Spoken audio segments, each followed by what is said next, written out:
Sí, la segunda característica es interoperable. ¿Qué quiere decir? Que puede conectarse con otras plataformas académicas. Ya lo hemos visto, ¿no? En Publon se puede vincular a través de ORCID. Así uno configura y si bien registras información en ORCID, alguna publicación nueva que ha ingresado a ORCID, automáticamente eso se va a vincular con Publon, ¿no? Esa es una de las principales características que tiene ORCID y una de las ventajas, ¿no? En Iralice hemos visto que también lo puede vincular y así también con otros perfiles académicos, con Google Scholar, con ResearchGate, Academia, el mismo CTI que es a nivel nacional, entre otros, ¿no? Ahora, ¿por qué usarlo, no? Ya hemos visto algunas características, ¿no? Pero ¿por qué utilizar ORCID? ¿Por qué es importante tener un código ORCID actualmente, no? Bueno, primero, por los beneficios que actualmente se convierte en requisito para muchas cosas, ya sea publicar papers, presentaciones, aplicar a becas, ¿no? Publicar un artículo en alguna revista. Segundo, porque desde el año 2018 Concitec se ha aliado a ORCID, ¿no? En el contexto, en el medio de Perú CRIS, ¿no? Que Perú CRIS es un proyecto de Concitec que busca establecer la Red Nacional de Información en Ciencia, Tecnología e Innovación Tecnológica, ¿no? Y en ese marco de este proyecto es que desde ese año, desde 2018, están impulsando que a ORCID como identificador digital a nivel nacional. Entonces, en ese impulso, están viendo que las normativas que genera Concitec, pues tenga ahí sea más visible el ORCID, a través, por ejemplo, de los repositorios institucionales a nivel nacional. Se ha actualizado a inicios de año un requisito que es que los asesores de tesis de todas las universidades tengan que tener ORCID, ¿no? Para que esto se adicione a un metadato en los repositorios, ¿no? Entonces, ya hoy en día la mayoría de repositorios institucionales tienen este metadato, entonces se les solicita que los asesores de tesis lo tengan, ¿no? Incluso hay otras universidades, ¿no? Que los mismos les piden a los alumnos tener ORCID, ¿no? Para publicar sus tesis en los repositorios, ¿no? Otro es el nuevo reglamento RENACID. Hace un mes o 2 meses más o menos se actualizó el RENACID, ¿no? Que si bien es cierto, se le solicita a los docentes que van a postular a RENACID que en su CTI tengan su ORCID, ¿no? Ahora, en el nuevo reglamento también pueden postular alumnos, ¿no? Alumnos de pregrado. Entonces se abre un nuevo espacio, una nueva necesidad de que los alumnos en general de todas las universidades conozcan de él para que puedan familiarizarse, ¿no? Con ellos. Y por último, porque nos va a dar mayor respaldo, credibilidad y visibilidad, pues va a asegurar que todos nuestros trabajos sean encontrados. Por ejemplo, aquí podemos ver un perfil público, mi perfil público en ORCID. Esa es la estructura que cualquier persona buscándome dentro de la plataforma me puede ver mis datos, ¿no? Al lado izquierdo tenemos el código ORCID, ¿no? Que son los 16 dígitos, los 16 números. También abajo nos puede enlazar a nuestros perfiles académicos, ¿no? Uno coloca el perfil, le da clic y automáticamente le va a direccionar a estos perfiles, ¿no? Así también tenemos nuestros intereses académicos y el lugar, ¿no? El país de procedencia. Para el lado derecho tenemos a nuestra firma científica, ¿no? La variante del nombre, como también nos solemos llamar dentro de este espacio. Y una breve descripción personal, ¿no? Entonces, ahí pueden colocar su descripción profesional, académica, ¿no? Abajo vamos a tener la información laboral, profesional, académica, ¿no? O sea, colocamos ahí nuestros lugares de trabajo, donde hemos estudiado y las publicaciones, ¿no? Nuestras publicaciones que tenemos lo podemos tanto enlazar por medio de una base de datos o ingresarlo manualmente, ¿no? Ese es un perfil. De manera interna, ustedes cuando se creen una cuenta, ni bien se creen la cuenta, se les asigna por defecto el código ORCID, que es lo que ven al lado izquierdo. Pero la información sí hay que completarla. Eso es lo que verían ustedes al crearse una cuenta dentro de ORCID, ¿no? Entonces, más o menos, como les comentaba, al lado izquierdo, ¿no? Inferior, acá tenemos nuestro espacio destinado para nuestra información personal, ¿no? Incluso en otras ID podemos colocar el Publius, ¿no? O el Iralis, ¿no? Y como les repetía, ¿no? En los sitios web los perfiles académicos. Así es como cada uno se coloca. También conocido como, ahí es donde se pone nuestra variante del nombre o la firma científica. Y al lado central tenemos los campos registrados para nuestra información profesional, investigación, ¿no? Tenemos al empleo, lo que actualmente estamos en el lugar donde actualmente estamos laborando, o incluso se pueden poner más, ¿no? Eso depende de cada uno. La educación y calificaciones es su formación profesional, y así sucesivamente, ¿no? Hasta llegar al final, que son las obras, que uno puede vincularlo a alguna base de datos, si es que tenemos alguna publicación en alguna base de datos, o si no, ingresarlo manualmente, ¿no? La idea es que si nos creamos un perfil en ORCID, este sea completado, ¿no? No solamente caer en registrarnos y tener el código, ¿no? Sino que tener la información, tener nuestra información dentro, completar esa información, dado que cuando nos busquen solamente van a encontrar el código, ¿no? Entonces la idea es que nos posicionemos en el medio, fomentemos nuestra identidad digital y así aumentemos nuestra visibilidad, sobre todo aquellas personas que son autores, ¿no? Que están en constante publicación, en constantes publicaciones, ¿no?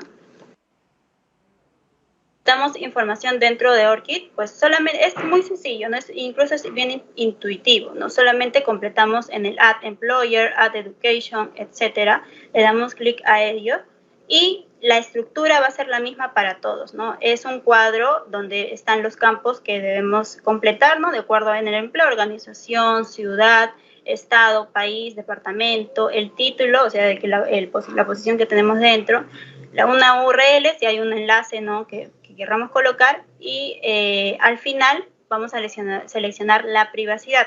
Esa es una de las ventajas también que tiene ORCID, que es que cada uno decide la información que quiere completar dentro de la página, ¿no?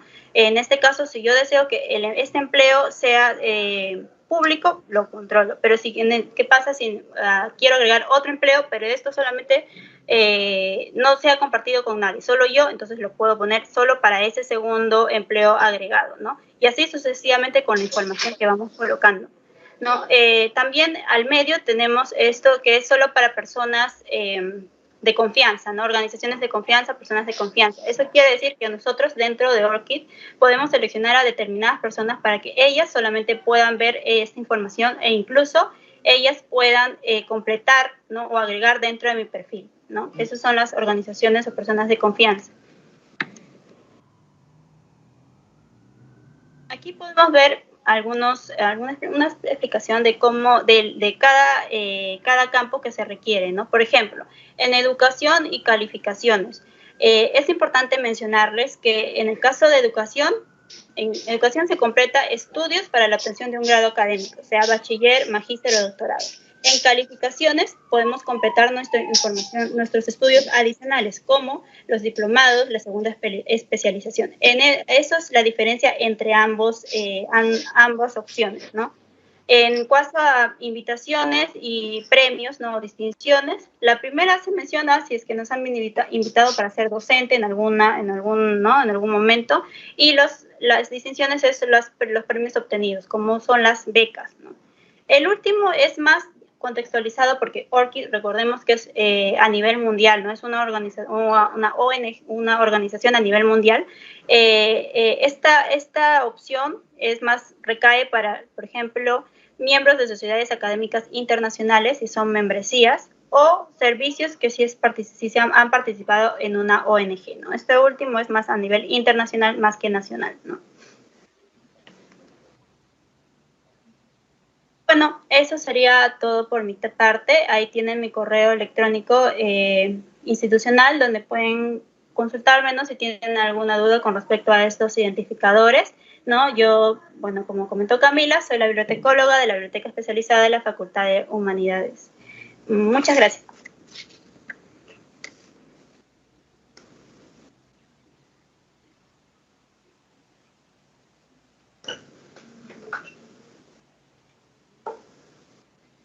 Camila, tu audio está apagado.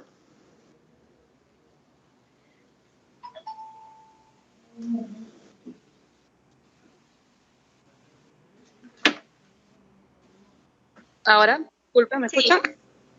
Sí, sí, yo sé que sí. Muchas gracias. Así, unos pequeños inconvenientes. Como mencionaba, agradecemos su excelente ponencia y acto seguido se le plantearán las consultas realizadas por nuestra audiencia. La primera consulta es, ¿qué hacer en caso si se presenta homonimia o si en caso de que se presenten homonimias o si alguien ya registró previamente una firma científica?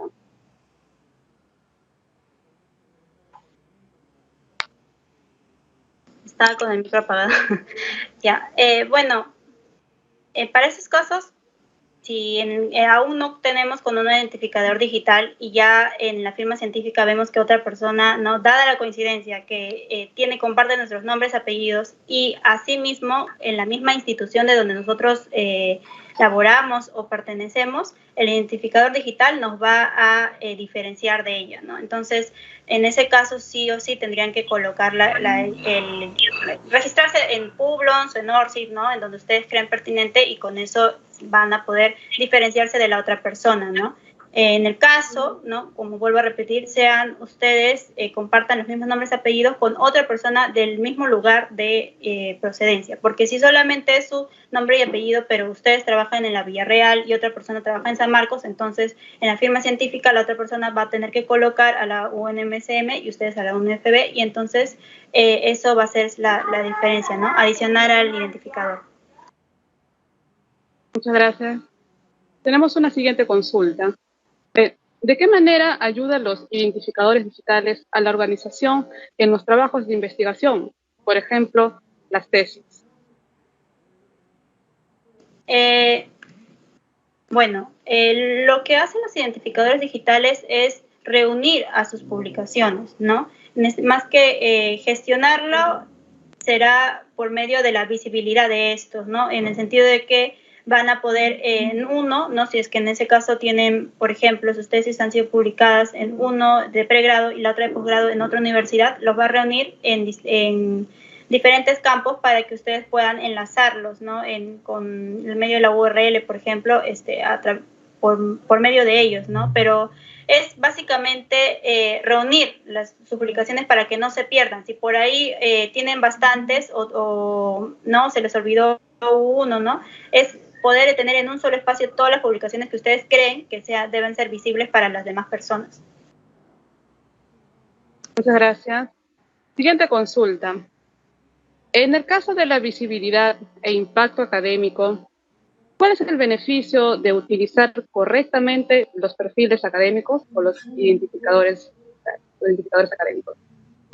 Porque de esta forma nosotros nos posicionamos en el medio virtual, ¿no? Así como a nivel presencial uno forma una identidad en el sentido de que otras personas lo reconocen, en el ámbito virtual también debemos hacer lo mismo, ¿no? Y para eso están estos espacios, tanto identificadores como redes sociales o diferentes perfiles en donde uno se recomienda que puedan estar en la mayoría de ellos posible y no solo crearse la cuenta, sino también actualizarla constantemente a fin de que sean más visibles, ¿no? O sea, otra persona, si en alguna ponencia, algún artículo, otra persona quiere buscarlos, ingresan a estos perfiles, entonces van a saber más de ustedes, ¿no? Y por ello es la importancia de esa identidad. Muchas gracias. Y la última consulta sería, ¿cada cuánto recomendaría revisar nuestros perfiles académicos en el sentido de actualizar nuestros datos, dado que se tiende a crear perfiles por primera vez y ya no subir o actualizar nuestros datos o trabajos académicos?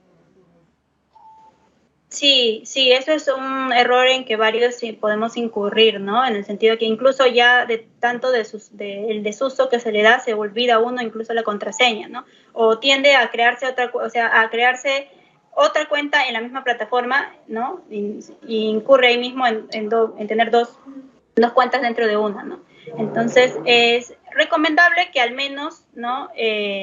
Nosotros decidamos cuál de todos estos perfiles, porque hemos visto que son varios, se acomoda más a nuestras necesidades y con ese, no, yo sugiero que sea ORCID porque pueden ver que eso se vincula más a otras plataformas. Entonces, cada cierto tiempo, ¿no? Por ejemplo, podemos tomar, en el caso somos docentes, alumnos como estamos ligados al ámbito académico, semestralmente, ¿no? Quizás si en esos 6 meses terminado el semestre académico hemos completado o hemos agregado alguna investigación, colocarlo, ¿no? Y así, ¿no? Y en el caso de que si tengamos alguna red social o no, o hayamos puesto una foto dentro de los perfiles, eso también es importante, ¿no? Porque quizás de aquí a unos años nosotros cambiamos, ¿no? Y han pasado unos años, tengamos la misma foto, otras personas no nos van a reconocer en el tiempo, ¿no? De acuerdo a la foto que hemos colocado, ¿no? Esa es otra sugerencia que se les da. Muchas gracias. Muchas gracias, estimada Leslie. Agradecemos que haya absuelto las consultas y a continuación se le realizará la entrega virtual y lectura de su diploma, otorgado por el Vicerrectorado de Investigación y la Biblioteca Central por tan notable ponencia, esperando que continúen los éxitos en su trayectoria profesional. Dentro de unos momentos estaremos proyectando su diploma. Gracias, Camila.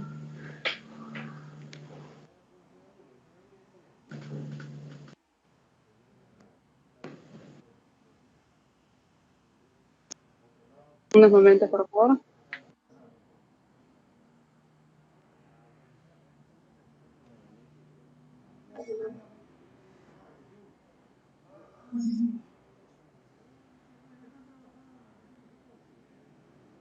A ver, vamos a ver.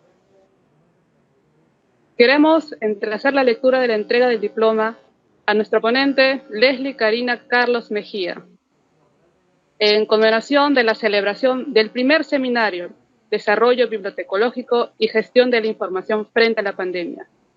Como ponente, en el primer seminario, Desarrollo Bibliotecológico y Gestión de la Información frente a la pandemia, realizado los días 15, 16 y 17 de noviembre del 2021, conmemorando el Día del Bibliotecólogo y la Semana de las Bibliotecas en la UNFB. Muchas gracias, hasta una próxima oportunidad. Muchas gracias, Leslie. Muchas gracias, Camila, muchas gracias a todos, ¿no? Por la asistencia. Gracias, hasta luego. Hasta la próxima oportunidad. Muy bien, vamos a continuar con nuestro programa.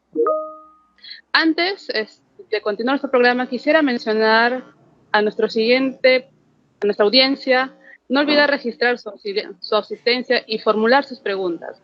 También se solicita mantener apagados sus micros y cámaras de video para poder continuar con el desarrollo de las exposiciones de nuestros solemnes panelistas.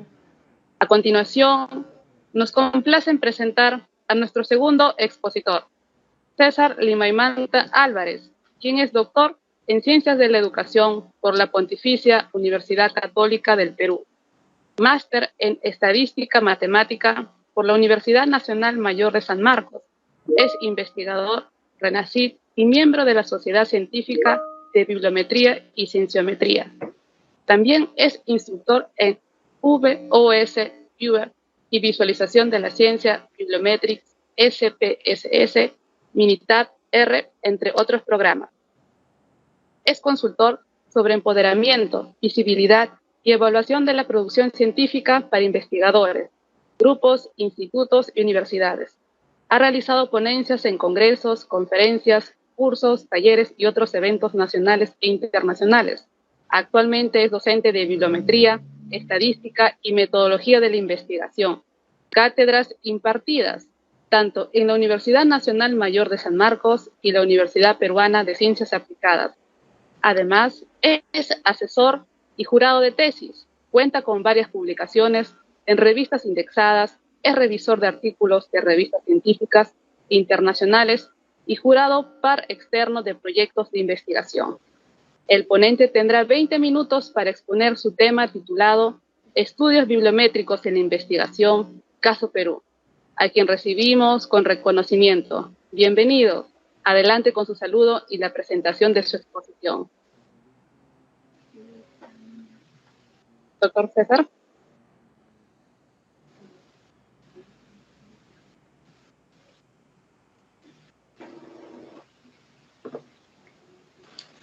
Hola, buen día. Buenos días, doctor. ¿Sí lo escuchamos? Qué bien. Muchas gracias, Camila, agradeciendo también a las autoridades de la Universidad Nacional Federico Villarreal, además a la Oficina de Gestión de Bibliotecas y a toda la red de bibliotecas de la universidad por la cordial invitación, agradezco, y saludando a cada uno de los presentes en esta preciosa oportunidad. Bien, como ya mencionó Camila, la presentación, no sé si podría compartir, Camila, el Sí, doctor. título de esta ponencia viene a ser la bibliometría y la relación que tiene con la investigación y un Sí, ejemplo en el caso peruano. sí, Entonces, doctor. Solo para hacerle mención, doctor, que su cámara se encuentra apagada. Si fuese posible, activarla, o en todo caso me confirma, para poder ya proyectar.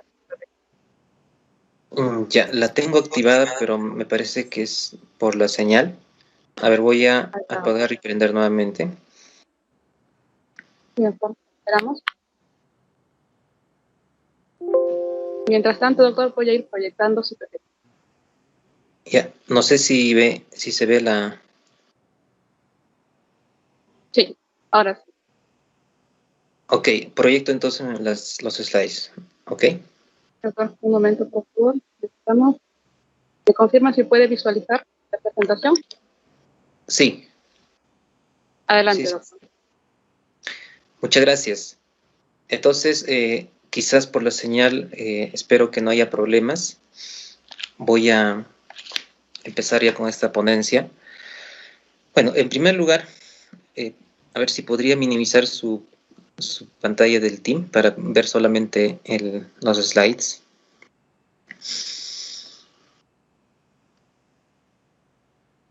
Sí, doctor. Se ha proyectado su presentación. Se puede visualizar en la pantalla completa. ¿Usted puede visualizarlo, doctor?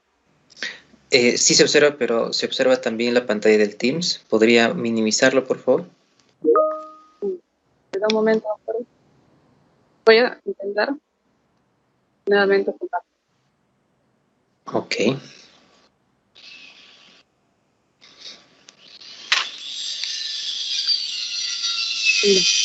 Ahora, doctor, ¿me confirma? ¿Puede Sí, visualizar la sí, pantalla?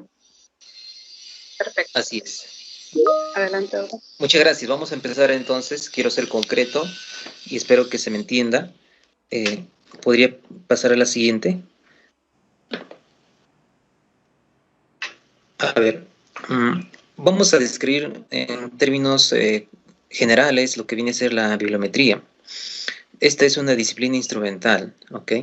En el cual se basa para que mida aspectos cuantitativos de la producción, ¿no? Diseminación y uso de la información registrada. Esto con bases matemáticas y estadísticas. Tiene sus orígenes más o menos en el siglo XX, a los inicios, y se ha desarrollado en distintos momentos, sobre todo en el ámbito europeo, y llegando pues al ámbito latinoamericano quizás posteriormente. ¿Para qué es útil la bibliometría? Lo vamos a mencionar en la siguiente diapositiva, pero antes de ello quisiera mencionar también que el término en sí, bibliometría, fue acuñado por Alan Pritchard en el 69. ¿Por qué? Anteriormente se le conocía como bibliografía estadística. Y esto generaba una confusión, ¿no? Que otros pensaban que se refería a la bibliografía sobre estadística y no realmente a la disciplina, ¿no? Que es la medición de la producción científica. ¿Puede pasar a la siguiente? Entonces ahí se menciona algunas ventajas y limitaciones de la bibliometría. Pues la bibliometría como disciplina es útil, ¿no? Para poder gestionar la política científica. Esto a nivel de instituciones, a nivel de países, a nivel de regiones, de tal manera que esto ayude, ¿no? a determinar estrategias científicas para ver, por ejemplo, cómo se puede mencionar o en todo caso gestionar una investigación, cómo se puede dar incentivos, cómo se puede plantear grupos de investigación, en qué revistas se puede publicar y cómo una universidad, por ejemplo, puede mejorar, ¿no? en su desarrollo de investigación. Además, la bibliometría puede descubrir revistas más convenientes donde publicar a través de los indicadores que voy a mencionar en breve.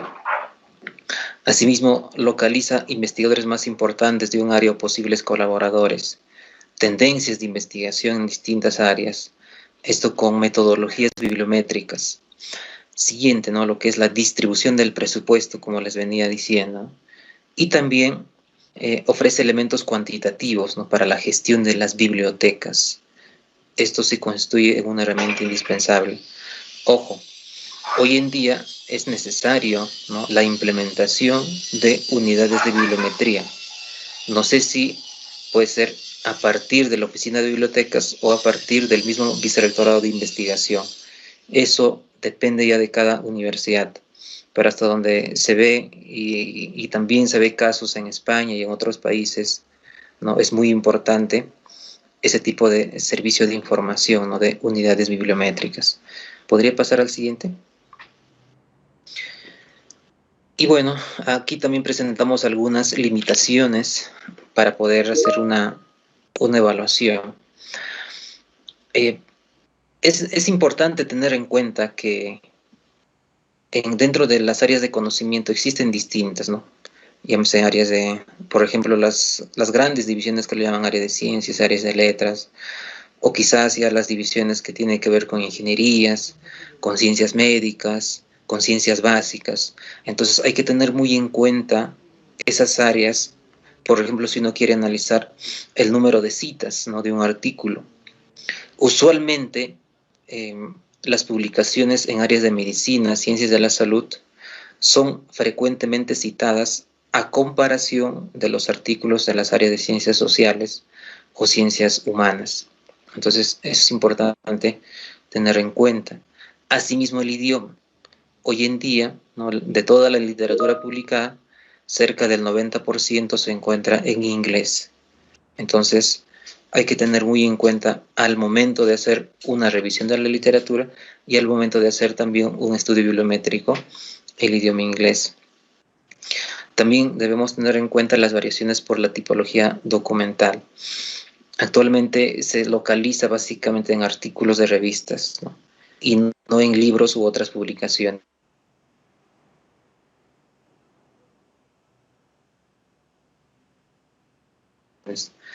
De las publicaciones científicas.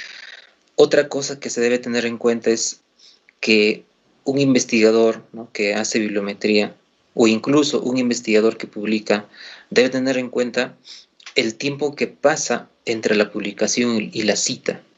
Por ejemplo, si yo publico un artículo, ¿no? En este mes de noviembre, entonces debo esperar al menos 1, 2, 3 meses, ¿no? Dependiendo del área, para recibir la primera cita.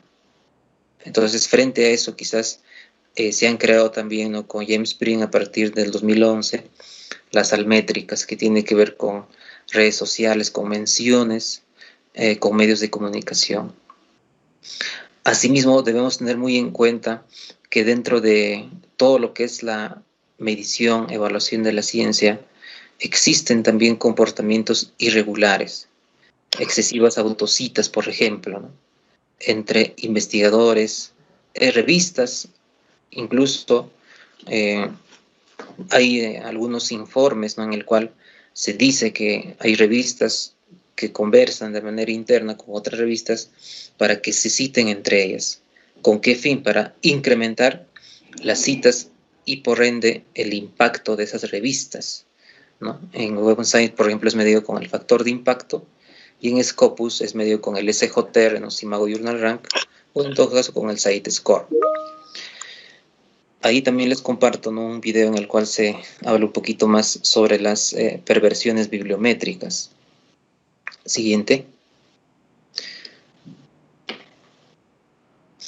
Y aquí se muestra las fuentes de información para la bibliometría. Quizás algunos se han preguntado, para hacer bibliometría, ¿qué tengo que hacer? Quizás anteriormente, cuando no existían, digamos, todo este sistema tecnológico, ¿no? De organización de la información en fuentes de recursos, ¿no? De información, se hacía manualmente, ¿no? Mediante un conteo.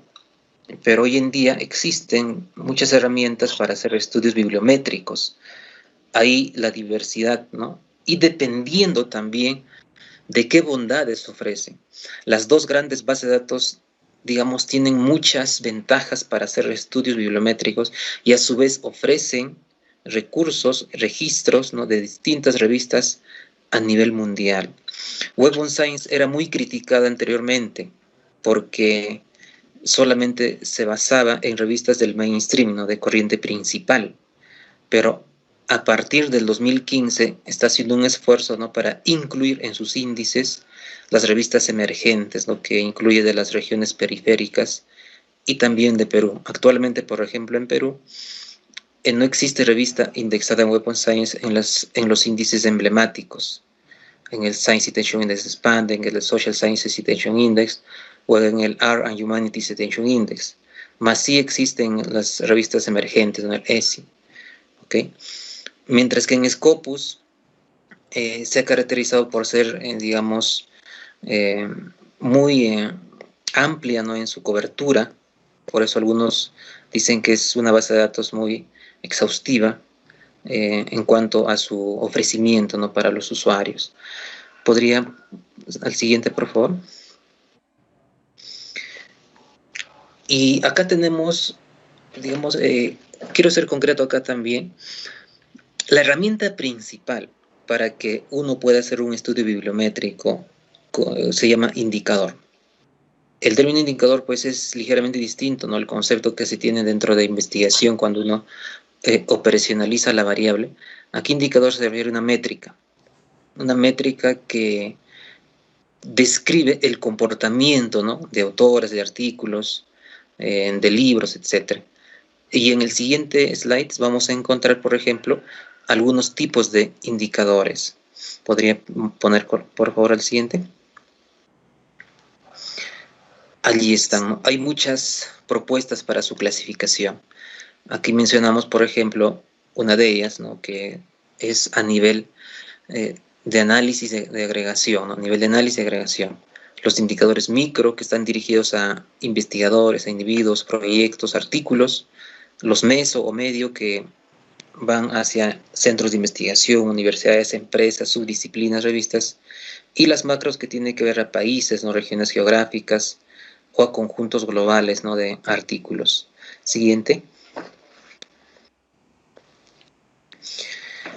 Y bueno, acá también se tiene otra clasificación, ¿no?, dentro de una clasificación tradicional, podemos llamar productividad, visibilidad, impacto y colaboración. Cada una de ellas tiene, digamos, una interpretación muy especial, ¿no?, adecuada, y en el cual se describe, ¿no?, por ejemplo, el comportamiento, ¿no?, de una determinada temática o el comportamiento de investigadores, etc. Hay que notar también claramente que algunos indicadores solamente se dirigen o están orientadas para autores o para revistas. Por ejemplo, el factor de impacto, yo no puedo, digamos, sacar factor de impacto para un investigador. El factor de impacto solamente sirve para revistas científicas. Y el factor de impacto solo da Web of Science, no da otra base de datos, otra empresa. Entonces es importante tener esas consideraciones. A nivel de colaboración tenemos muchas propuestas. He allí algunas de ellas. Y también dentro de eso se han creado hoy en día también las famosas redes, ¿no?, análisis de redes, con lo que son nodos, vínculos, para poder describir el comportamiento de las relaciones entre los distintos niveles de agregación. En el siguiente, por favor. Y también acá se muestra otro tipo de análisis estructurales, ya llamémosle así, porque se basa en análisis multivariados. Hacerlo manualmente es muy difícil, por eso se recurre a programas de análisis, programas de ayuda, que hay diversos hoy en día, y acá se divide en tres principalmente, ¿no?, que viene a ser la estructura temática, la estructura social y la estructura intelectual. Cada una de ellas tiene sus herramientas de análisis. Y como un ejemplo vamos a ver lo que es el acoplamiento bibliográfico en la parte final de la presentación. Siguiente, por favor.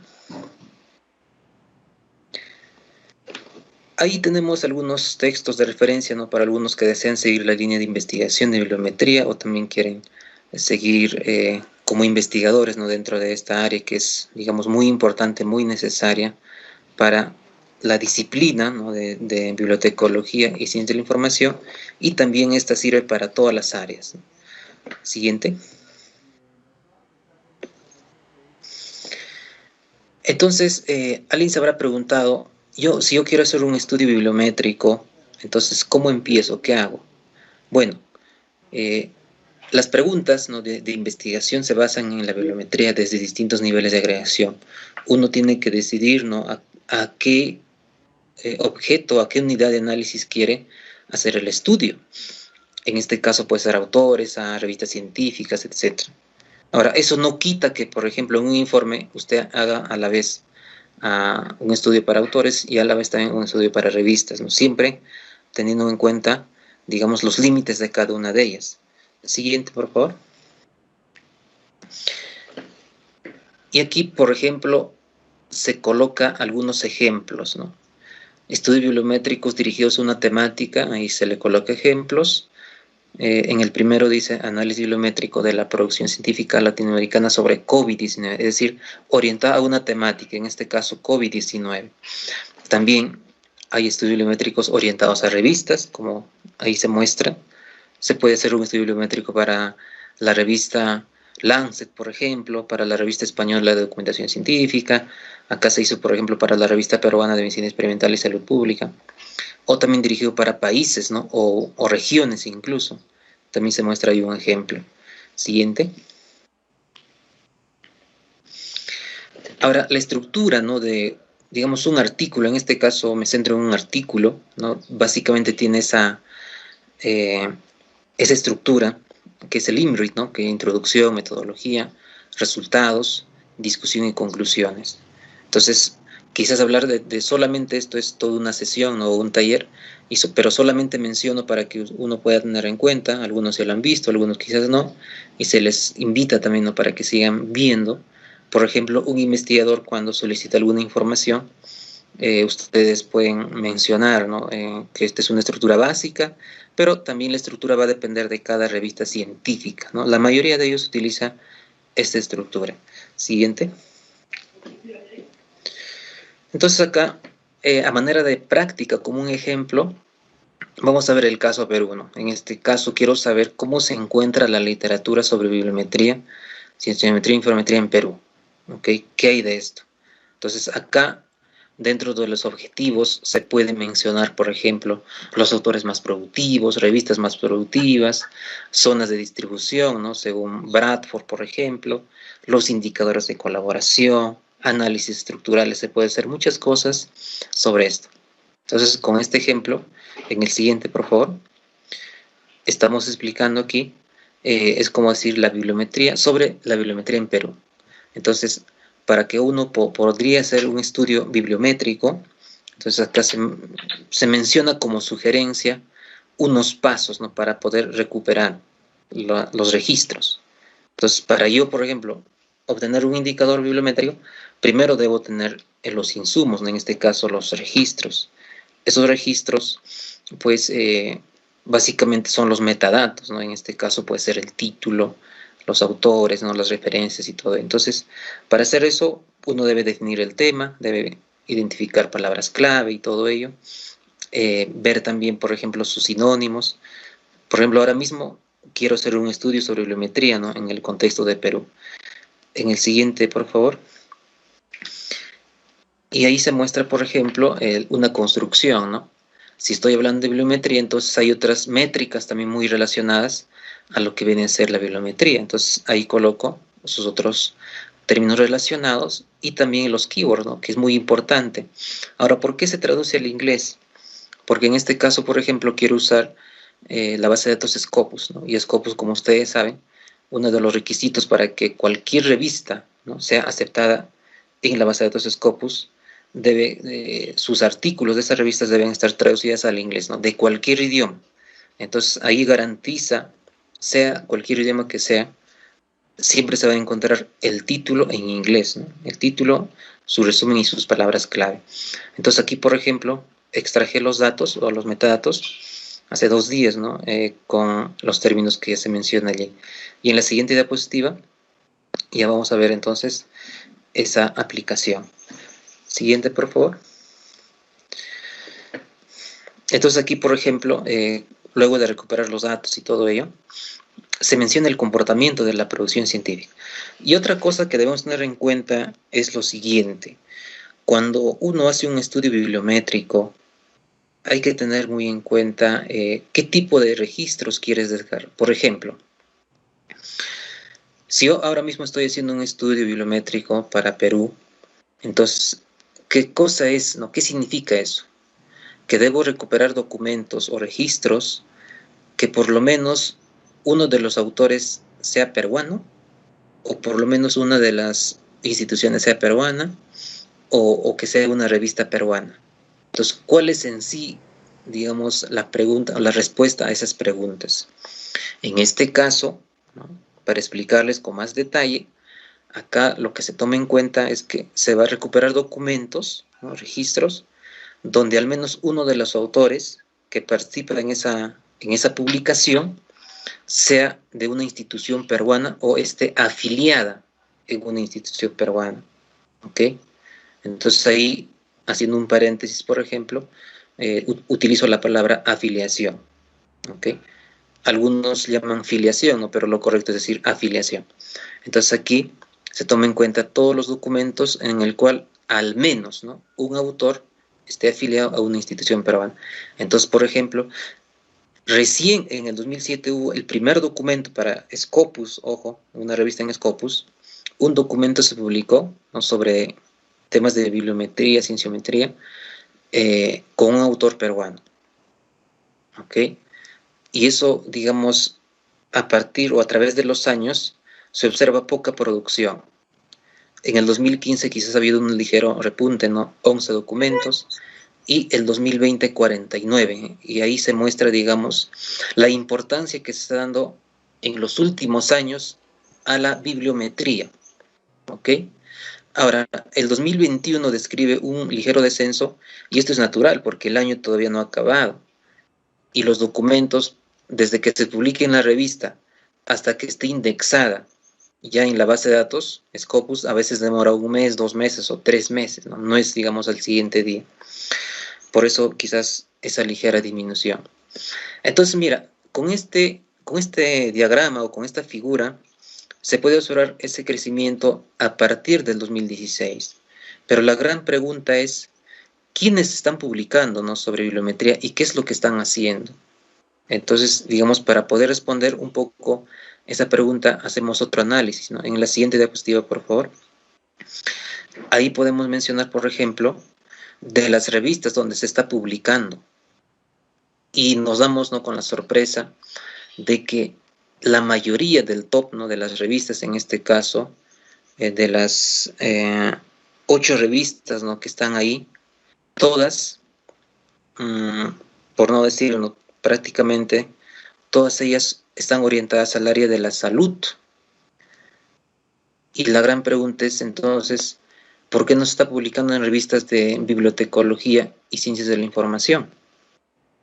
Entonces uno mismo puede sacar su conclusión. Entonces no hay muchos investigadores netamente del área que estén publicando en revistas de la disciplina. Entonces mi motivación, ¿no? Digamos, mi participación acá también es para motivar, ¿no? Para poder animar a cada uno de ustedes, ¿no? Como agentes de la disciplina, porque esta disciplina de lo que es bibliometría está dentro de la bibliotecología, nace, digamos, de ese dominio de conocimiento. Entonces en Perú, como ustedes observan, casi prácticamente todas ellas que están aquí, lógicamente hay más revistas, ¿no? Aquí solamente he escogido el top 8, pero dentro de estas que se mencionan, de las principales o las más productivas, están pues en revistas médicas, ¿no? Y no en revistas orientadas a las ciencias de la información. Incluso dentro de esto, quizás la revista peruana en la cual se publica más es del Instituto Nacional de Salud, ¿no? La revista peruana de Medicina Experimental y Salud Pública. ¿Ok? Y bueno, con esto también me anima a decir, ¿no?, de que ustedes animen y publiquen también, ¿no? No solo quizás en revistas peruanas, sino en revistas internacionales, ¿no?, con un enfoque multidisciplinario. Siguiente diapositiva. Y bueno, aquí haciendo un análisis de coautoría entre países, ¿no? La pregunta es, ¿con qué autores de qué países o afiliaciones de instituciones de qué países están publicando los autores peruanos? Aquí el tamaño del nodo refleja la cantidad de documentos, ¿no?, publicados. Y acá es natural que Perú pues tenga ese tamaño porque todos los documentos están con al menos una afiliación peruana. Acá lo que importa, por ejemplo, es cuántos de ellos, o en todo caso, cómo está ese mapa, ¿no?, de colaboración con otros países. Ahí se observa, por ejemplo, que Perú, o que las publicaciones, ¿no?, orientadas a bibliometría en Perú están, por ejemplo, colaborando con autores de Colombia, con autores de Chile. De Estados Unidos quizás es normal porque Estados Unidos colabora casi con todos porque tiene un volumen mucho mayor de producción, ¿no? También la producción se ve, por ejemplo, con Brasil, con España, pero si ustedes se dan cuenta, la mayoría de ellos son con ámbitos de países latinoamericanos, ¿no? Entonces, solamente de España como quizás una de las más que está ahí de más claridad, por ahí quizás Bélgica, Reino Unido, pero ahí se muestran, por ejemplo, cómo están las redes de colaboración de los autores que han publicado, ¿no?, sobre bibliometría, eh, con al menos una afiliación peruana, ¿no? Y para finalizar, la siguiente diapositiva, se menciona, por ejemplo, un concepto muy importante, ¿no?, que viene a ser el acoplamiento bibliográfico de autores. Esta es una metodología bibliométrica, incluso que se desarrolla a la par, ¿no?, de la ciencia en sí, de la bibliometría, ¿no?, de la disciplina, y este sirve para poder identificar autores activos dentro de un dominio de investigación, para identificar frentes de investigación. En este caso, el acoplamiento bibliográfico se da, por ejemplo, entre dos autores cuando estos dos autores, por ejemplo, A y B, citan en común a otro autor. Para el ejemplo que nosotros estamos poniendo en el caso peruano, se observa diversos clústeres, ¿no?, se llama, o agrupaciones en distintos colores. Y cada color refleja una relación entre sí según el acoplamiento bibliográfico. Entonces ahí, por ejemplo, se mencionan, ¿no?, las colaboraciones de los principales autores. Y como ustedes pueden observar, se muestra pues de acuerdo también al tamaño del nodo, ¿no?, según el número de documentos que está acoplado bibliográficamente con otros autores, Pacheco Mendoza, Guamaní, ¿no? Ahí está el quien les habla, Maita Tristán, también Caicho Rodríguez, Barbosa Palomino, y así, ¿no? Hay autores que están citando en común en sus documentos a autores, ¿no?, quizás de otros países o quizás del mismo país, pero el vínculo acá es de que los dos autores o los autores que están mencionando o que están apareciendo aquí tienen citas comunes, ¿no?, en sus referencias bibliográficas. Ahora, esto, digamos, es solamente una pincelada, ¿no?, de lo que he presentado. Lógicamente esto se puede hacer mucho más, ¿no? Se puede, incluso aparte de este mapa, se pueden hacer otros mapas, otras figuras en el cual describe el comportamiento de la producción científica en bibliometría para el caso peruano. Entonces, con esto estoy finalizando. Podría mencionar la siguiente diapositiva. Ya, y básicamente, ¿no?, animarles nuevamente a cada uno de ustedes a proseguir, ¿no?, este tipo de estudios que es muy necesario, incluso hoy en día, ¿no?, que se habla mucho de lo que es la investigación, ¿no?, la carrera del investigador. Las universidades, por ejemplo, están siendo medidas con rankings, y para que una universidad, por ejemplo, esté mejor posicionada, debe tener investigaciones. Pero todo esto yo lo menciono con un enfoque responsable, ¿no? Y para ello también invito a que lean, por ejemplo, el manifiesto de Leiden, ¿no?, la Declaración de San Francisco Dora, que habla precisamente del uso responsable de métricas de la evaluación de la investigación científica. Y bueno, entonces con esto ya estoy finalizando. Les agradezco por la atención prestada. Muchas gracias, doctor César, por tan brillante ponencia. Voy a dejar de compartir mi pantalla. Sí, doctor, también informarle que dentro del público asistente se encuentran sus alumnos y exalumnos de la Casa de Estudios San Marcos, de la Universidad Nacional Mayor de San Marcos, las cuales le envían un saludo fraterno, doctor. Muchas gracias, también mis saludos para todos. Doctor, a continuación, continuando con nuestro programa, plantearemos las consultas realizadas por nuestra audiencia que fueron dirigidas a nuestro expositor. Doctor, la primera pregunta, doctor. ¿En qué temas recomendaría hacer estudios bibliométricos y ejemplos para elaborar temas de tesis? Muchas gracias. Es una muy buena pregunta y me permite incluso mencionar lo que yo trabajo con los estudiantes, por ejemplo, de la carrera.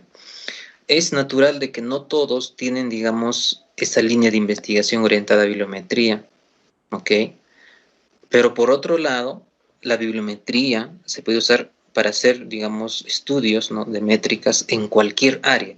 Por ejemplo, si uno está enfocado a hacer estudios, por ejemplo, de hábitos de lectura, ¿ok?, o animación de lectura, etcétera, uno puede hacer un estudio bibliométrico sobre esa temática y tranquilamente sacar, por ejemplo, quiénes son los autores prominentes, ¿no?, en qué revistas se publican. Es decir, se puede adaptar a cualquier temática. Eso va a depender, digamos, del investigador o del estudiante que está haciendo su tesis o su trabajo de investigación.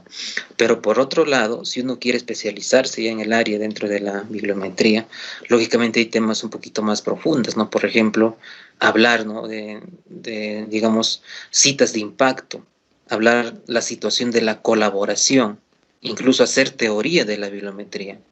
Entonces, es diverso las opciones para hacer estudios. Ahora, si uno quiere hacer una tesis, como menciono, ¿no?, tiene que preguntarse, ¿quiero direccionar mi tesis y utilizar la bibliometría solamente como herramienta o quiero hacer una tesis que sea como una especialización en bibliometría? Entonces, si es lo segundo, lógicamente implica mayor conocimiento porque todo va a estar dentro ya de la bibliometría. O sea, con esto no estoy diciendo que es imposible, sino que su rango de estudio, por ejemplo, va a ser todo lo que tiene que hacer con métricas de información. Pero si es lo primero, por ejemplo, si tú haces un estudio bibliométrico sobre alfabetización informacional, lógicamente, pues, tu tema es alfabetización informacional y utilizas a la bibliometría como una herramienta, ¿no? Exacto. Muchas gracias, doctor, por esclarecernos la pregunta formulada. Y a continuación también tenemos más preguntas, doctor. Su tema tiene gran acogida en nuestra audiencia en esta mañana. La siguiente consulta es, ¿cuáles son las revistas más productivas en Perú? ¿Y por qué considera que es así en nuestro caso del Perú? Ya, muy bien. Esa pregunta, digamos, es un poco abierta, va a depender, por ejemplo, productivas en qué temática, ¿no? Si yo, por ejemplo, he mencionado ahora mismo en bibliometría, la más productiva es la revista peruana de Medicina Experimental y Salud Pública. Pero, por ejemplo, si yo quiero hacer un estudio en COVID-19, entonces tengo que hacer nuevamente otro análisis y ver quién es la revista más productiva. Ahora, si la pregunta está orientada, por ejemplo, digamos, en general, ¿qué revista es la que publica más? ¿Ok? Entonces, eso también va a depender, revistas de qué bases de datos, ¿no? Si te refieres a Scopus, o Web of Science, o Cielo, o Latindex y todo ello. Entonces, es diverso, es, digamos, las opciones de respuestas. Ahora, con esto también me permito decir, haciendo un pequeño paréntesis, acerca de las revistas depredadoras, ¿no? Revistas depredadoras que hoy en día están, digamos, creciendo y están teniendo malas prácticas, en el cual a veces con el afán de publicar y de cobrar por publicar, incluso en un número publican, por ejemplo, 100, 200 artículos científicos, dizque, ¿no?, artículos científicos, pero realmente no son, cometen fraude científico. Entonces hay que tener mucho cuidado con esas revistas también. Exacto, doctor. Siguiente consulta, doctor.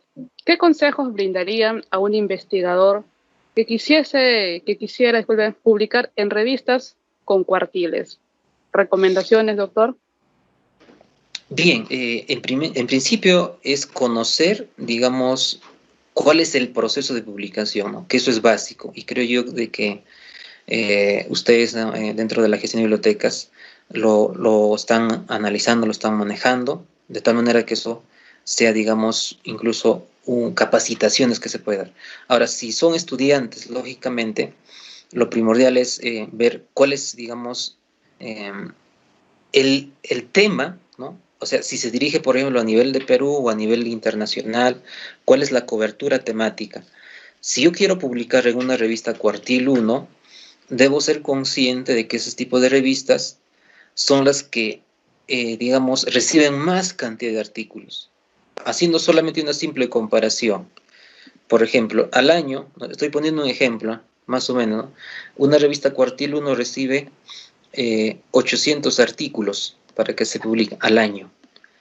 Pero una revista de Cuartil 4 solamente recibe 200 artículos para que se publique.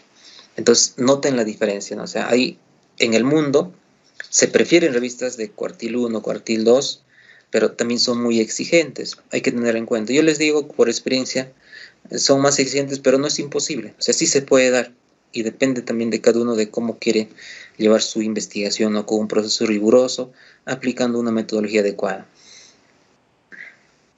Claro, doctor. Lo ideal es llegar a proyectarse, ¿no? Y posicionarse en los primeros puestos, ¿no? En los primeros cuartines. Así Doctor, es, y no es imposible, no es imposible, todo es posible. sí, doctor, tenemos 2 consultas más ya para finalizar su ponencia, doctor. Como menciono, tenemos muchas preguntas de nuestro público asistente y vamos, ¿no? A dirigirlas a usted, doctor. Doctor, valga la aclaración, la consulta es, ¿no? ¿Qué significa el término embargo en un repositorio, doctor? Si nos podría mencionar en base a su experiencia, es una consulta que hemos recogido de nuestro chat, de nuestra audiencia.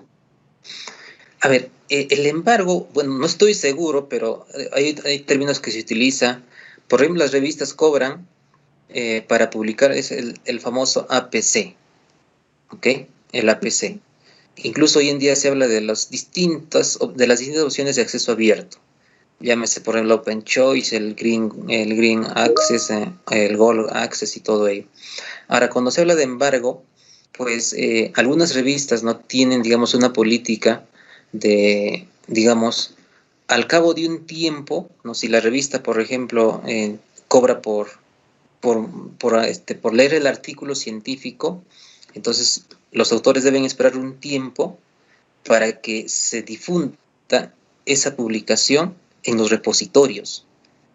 ¿Esto por qué? Porque el artículo que se publicó pertenece a esa revista. O sea, un autor al momento de publicar el artículo científico debe firmar un acta de cesión de derechos, se llama eso, en el cual le da los derechos de difusión a la revista. Entonces, y si la revista, como digo, cobra porque los artículos se lean, a veces $30, $40, debe pasar un tiempo recién para que los autores puedan compartir, ya sea en repositorios, ya sea en otras fuentes, ¿no? de divulgación. Entonces, hay que tener muy en cuenta ese término, ¿no? de lo que es el APC, ¿no? El Open Access y el Open Choice y todo ello. Muchas gracias, doctor, por absolver las consultas y a continuación se realizará la entrega virtual y lectura de su diploma, otorgado por el Vicerrectorado de Investigación y la Biblioteca Central por tan brillante ponencia, doctor, esperando que continúen los éxitos en su trayectoria profesional. Para los ponentes. Le entregamos el presente diploma al doctor César Jaile Limaimanta Álvarez, como ponente en el primer seminario Desarrollo Bibliotecológico y Gestión de la Información frente a la pandemia, realizado los días 15, 16 y 17 de noviembre del 2021, conmemorando el Día del Bibliotecólogo y la Semana de las Bibliotecas en la UNFB. Muchas gracias, doctor César. Muchas gracias también y agradezco a todos los participantes, asistentes.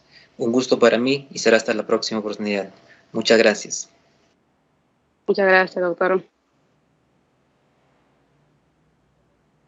Continuando con nuestro programa, quisiéramos anunciar que la Biblioteca Central y el Vicerrectorado de Investigación ponen a la disposición de la comunidad universitaria la base de datos ADEX Data Trade, recursos digital adquiridos durante la gestión del doctor Carlos Napoleón Tello Malpartida, vicerrector de investigación, y la doctora Luz Genara Castañeda Pérez, jefa de la Biblioteca Central de nuestra Casa de Estudios. Por ello, citamos el día de hoy a nuestra tercera panelista para que nos explique y demuestre el uso y beneficio de la base de datos suscrita. Como antesala, se mostrará la ruta de acceso a la base de datos ADEX Data Trade. Un momento, por favor, que voy a compartir mi pantalla. ¿Me confirma, por favor, mi equipo, si se visualiza mi pantalla?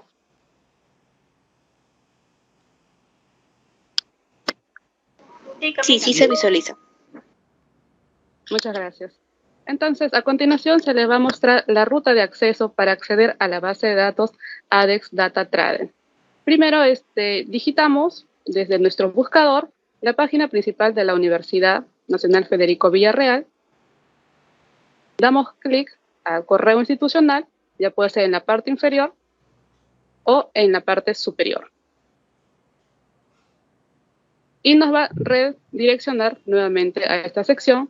Damos clic al botón.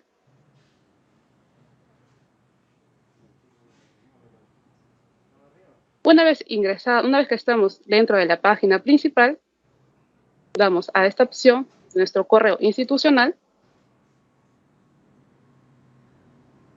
Y desde esta sección, en la sección de aplicaciones, ingresamos a la siguiente pestaña u opción, ADEX Data Trade. Y de esta manera sería la correcta ejecución del ingreso a la base de datos ADEX Data Trade. Como mencionamos, está disponible para toda nuestra comunidad universitaria, docentes, estudiantes e investigadores. Por ese motivo, voy a dejar de compartir mi pantalla.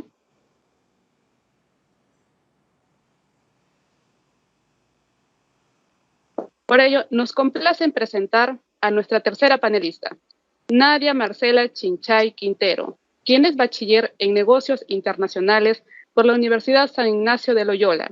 Asimismo, es titulada técnica por el Instituto de Comercio Exterior ADEX. Cuenta con una amplia experiencia profesional en el rubro de las exportaciones y logística.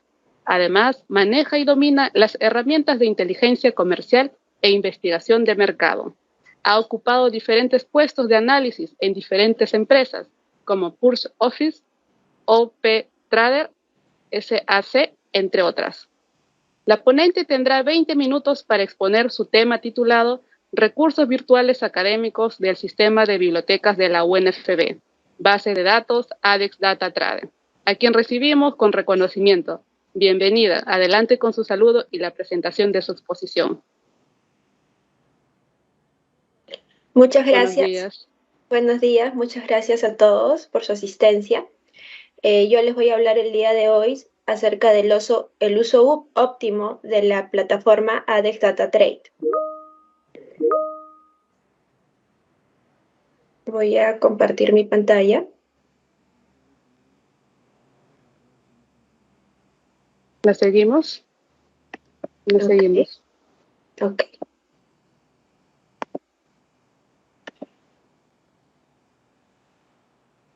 Para hablar de ADEX Data Trade, tenemos que hablar de inteligencia comercial. ¿Qué es inteligencia comercial? Inteligencia comercial es el conjunto de métodos, de herramientas, de técnicas para poder recopilar información, ya sea cualitativa o cuantitativa, con el fin de poder tomar mejores decisiones. Lo que pueden ver ahora en la lámina son diferentes herramientas de inteligencia comercial. Tenemos, por ejemplo, a SUNAT, tenemos a CISEC, tenemos a la SENASA, tenemos al International Trade Center, entre otras. Y, por supuesto, a ADEX Data Trade. Justo este lunes 15 de noviembre se ha hecho el lanzamiento de la plataforma renovada. Como pueden ver, ahora el logo va a ser de color azul y con esto también cambia todo lo que es la línea gráfica, ¿no? ADEX Data Trade, según ya lo había mencionado, es el sistema de inteligencia comercial de la Asociación de Exportadores ADEX. referida a comercio exterior, que les brinda a las empresas información necesaria para poder incrementar su competitividad. Ahora vamos a ver las secciones que vamos a poder encontrar en el ADT. La primera sección es la estadística. En estadística vamos a poder encontrar lo que es información por descripción arancelaria, por descripción comercial. Vamos a poder encontrar la balanza comercial de Perú ante otros países, el comercio bilateral de Perú. Vamos a poder encontrar el ranking ADEX de productos más significativos por sectores y vamos a poder encontrar también el ranking de productos. Vamos a encontrar en la segunda sección rechazos de productos, todo lo que es alimentos relacionados a la Unión Europea y todo lo que es Estados Unidos, todo lo que regula la FDA. Lo vamos a ver en forma de lista, las diferentes notificaciones, con el fin para que los empresarios no cometan los mismos errores, ¿no? Una sección que se ha potenciado en la nueva versión son los boletines y reportes ADEX. En los boletines vamos a poder encontrar información actualizada, sectorial, por ejemplo, de farmacéutica, por ejemplo, de agro, entre otros. Y en reportes ADEX vamos a poder encontrar reportes realizados por CIEN, el Centro de Investigación Económico Nacional. Esto está realizado por el Instituto de Inteligencia Comercial. Como cuarta sección vamos a poder encontrar las publicaciones. Son publicaciones actualizadas, multisectoriales, internacionales. Vamos a poder encontrarlo en forma de lista, la cual que a través de una palabra clave, por ejemplo, quinoa, si estamos haciendo una investigación de quinoa o de repente mango, vamos a poder poner las palabras claves, le vamos a dar a buscar y vamos a tener toda esta información actualizada. De la misma forma, vamos a encontrar estudios de mercados en forma de lista y a través de palabras claves. Ferias. Vamos a encontrar ferias en forma de directorio, multisectoriales e internacionales. Actualmente tenemos más de 200 ferias ya publicadas para lo que es el 2022, tanto sea presencial o virtuales o híbridas, ¿no? Fuentes de información.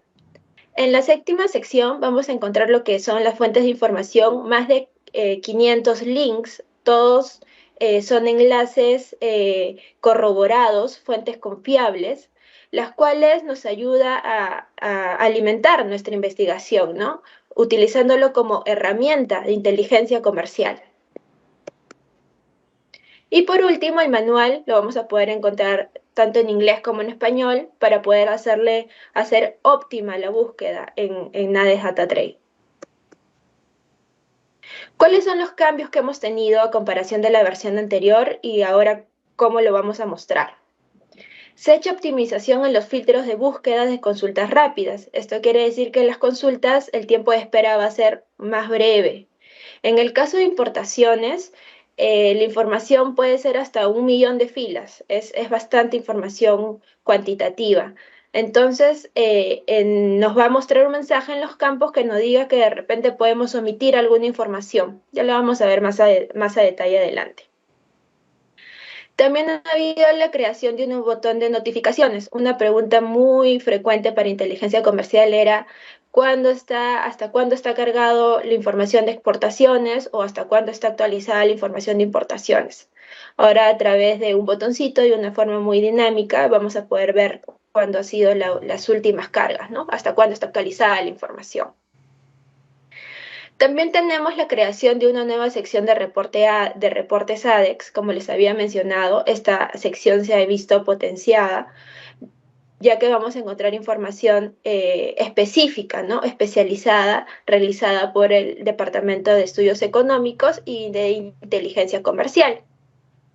Hemos hecho también mejoras en las consultas de favoritos. ¿Qué quiere decir esto? Que vamos a poder guardar nuestras consultas recurrentes.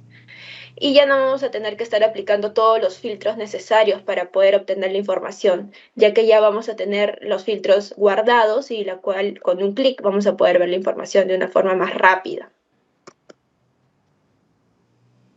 Tenemos también 20 ranking ADEX que cuentan con un dashboard. Un dashboard es un mapa de calor en la cual van a poder ver el mapa del mundo y con diferentes secciones resaltadas, en las cuales es lo que es representativo para el país en exportaciones o en importaciones. Antes eran 12, ahora ha habido un upgrade y son 20, ¿no? Tenemos 8 nuevos rankings. También tenemos la implementación de 28 dashboards que lo vamos a poder ver a través de gráficos de barra o pies, diferentes consultas solo por descripción estadística arancelaria. Y bueno, por último vamos a tener la opción de descargar todos los gráficos en formato JPG, PNG, PDF y SVG, que es un formato utilizado para web. Antes teníamos que de repente descargar toda la información en Excel y después de esto filtrábamos la información y podíamos hacer los gráficos necesarios. Ahora nosotros vamos a brindar gráficos, la cual les puede ayudar o no dependiendo su uso, y después de eso pueden hacer la descarga de información. La plataforma se ha renovado y con esto toda su línea gráfica. Ahora el panel de control va a ser de esta forma, como pueden ver en la diapositiva. En la primera parte, en el dashboard, vamos a poder encontrar las búsquedas más recurrentes, que es por balanza comercial, que quiere decir mercado, que quiere decir cómo está Perú con los demás países, la comparación. En el segundo podemos encontrar lo que es estadística por descripción arancelaria. Tercero, ranking ADEX de los sectores más representativos. Y por último, estadísticas de descripción comercial. En la parte baja, como pueden ver, se menciona lo que son importaciones, exportaciones, montos generales, ¿no? En la parte superior pueden ver que se sigue, eso sí se mantiene, lo que es el arancel y las correlaciones arancelarias. En la parte superior podemos ver que está lo que es el botón de notificaciones que les había mencionado y el perfil.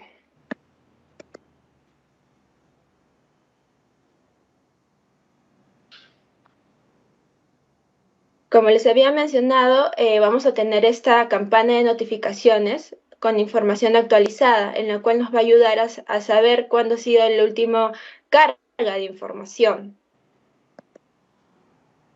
En lo que es boletines y reportes ADEX, como les había mencionado también, en boletines es multisectorial, con información 2021 actualizada, y al costado vamos a poder encontrar los reportes realizados por 100. Publicaciones, que a través de palabras clave, a través de keywords, vamos a poder realizar todas las búsquedas de publicaciones relacionadas a la palabra clave. Y de la misma forma, estudios de mercado, ¿no? Ferias, vamos a poder buscarlo de repente del sector de nuestro interés o del mes de nuestro interés, y vamos a verlo en forma de directorio. Y fuentes de información, de la misma manera, ¿no? Vamos a tener enlaces, links, que lo vamos a utilizar como herramientas de inteligencia comercial para hacer la búsqueda de la información que necesitamos. En el caso de rechazos de productos, lo vamos a ver de esta forma, en forma de listado, tanto sea para la Unión Europea, lo que es alimentos, y en Estados Unidos, que normalmente también es alimentos, todo lo regulado por la FDA. Cambios estadísticos, ahora vamos a poder ver la información también en gráficos, como les había mencionado, de esta forma, tanto como diagrama de pie como diagrama de barras. El mapa de calor, que también les había mencionado.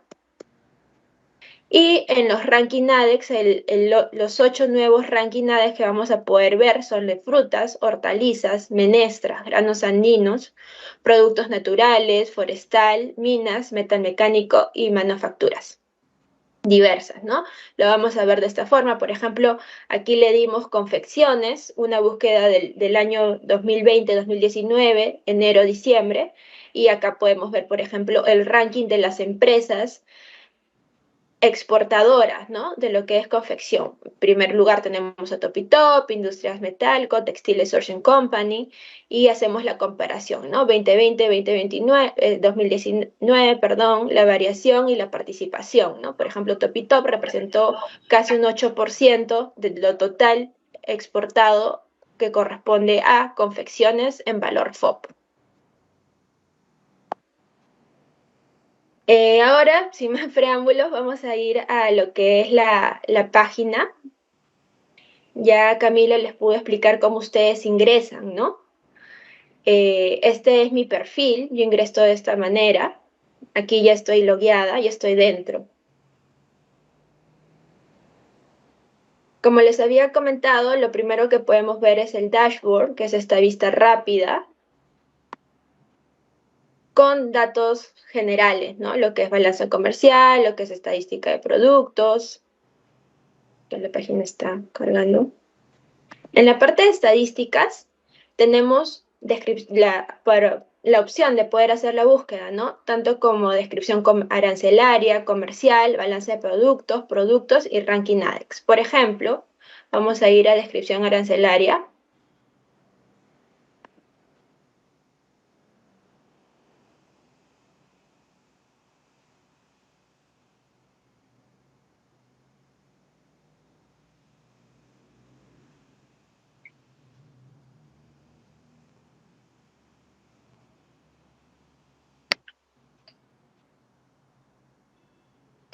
Como les había mencionado, justo el lunes ha habido esta actualización de la página. Por lo visto ahorita están haciendo modificaciones.